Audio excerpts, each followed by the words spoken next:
Hi, Dan Willingham back with you for the fourth of 5 videos on the cognition that underlies reading.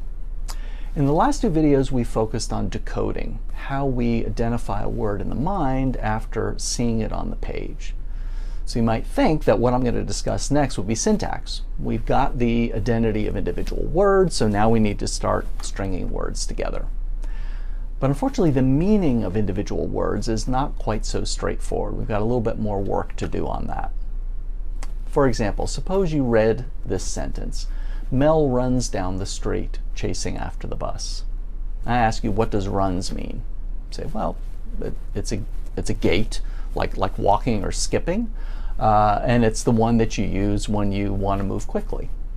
Fair enough. Now suppose I give you a slightly different sentence using the word runs. Mel runs down the street, his breath heaving. Now what does runs mean? Well, it sort of still means the same thing. It's still a gait, but now I've changed the emphasis a little bit of what runs mean, because I'm not emphasizing when he was chasing after the bus, it was really highlighting the fact that running is what you do when you want to go fast. Now when I said his breath heaving, I've highlighted a different aspect of meaning, namely that running is tiring.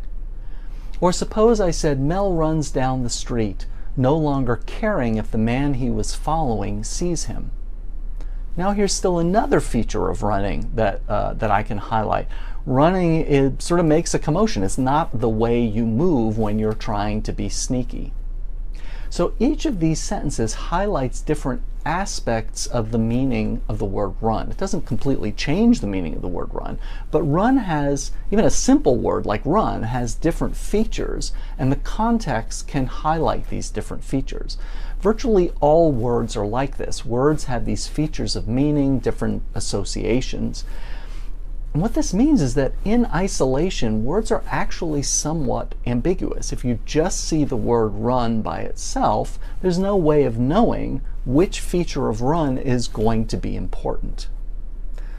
Your mind, however, is matchless at using context to figure out which feature of meaning is relevant for a particular context. Your mind is so good at this that you don't even think about the other features. You only think about the relevant features. I'll give you another example. Suppose you read, Lenice needed to send off the bill, so she searched her desk drawer where she kept her stamps. And I ask you, what is the meaning of the word stamps? And you'd say something like, well, they're things that you, a little piece of paper that you need to put on a letter if you expect the post office to deliver it. But now suppose you read, Lenice struggled to extinguish the flames as they grew closer and closer to her collection of stamps. Now stamps has other features that have been made salient in this sentence that I'm quite confident you didn't think about before. Stamps are flammable, rare stamps can be valuable. And when I talked about Lenice looking for a stamp so that she could mail her bill, it's very unlikely that you thought, oh, Lenice is looking for a stamp to mail her bill. You know, stamps are flammable, but that looks like it's not going to be a problem for Lenice right now. And also, stamps can be really valuable, but Lenice is probably not going to use a really valuable stamp to mail her bill. Those features of stamps are lying there in your long-term memory. They're not relevant for the context, and so they don't come to mind. The upshot on this is that the first way we might think about meaning is not a very good way to think about it. What you might think is that you see a word like run or stamp on the page, you identify the word in one of the ways that we talked about last time, or possibly both ways at the same time. Either you're sounding it out or you're identifying it by its spelling. And that's sort of the entry or key into a mental dictionary. Now you've gotten into the right entry in the mental dictionary, and there lies the meaning of the word. That's not a great way to think about it, because it implies that the meaning is always the same in every context, and what we've just seen is that meaning is more complicated than that. Even a simple word like stamp has multiple features of meaning, and somehow the mind has to home in on the right feature for the context.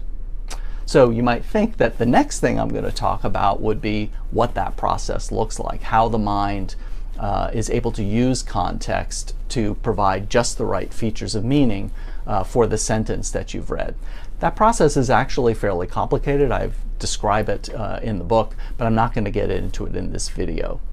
Instead, in the next video, we'll start to look at reading comprehension and the cognitive processes that underlie that.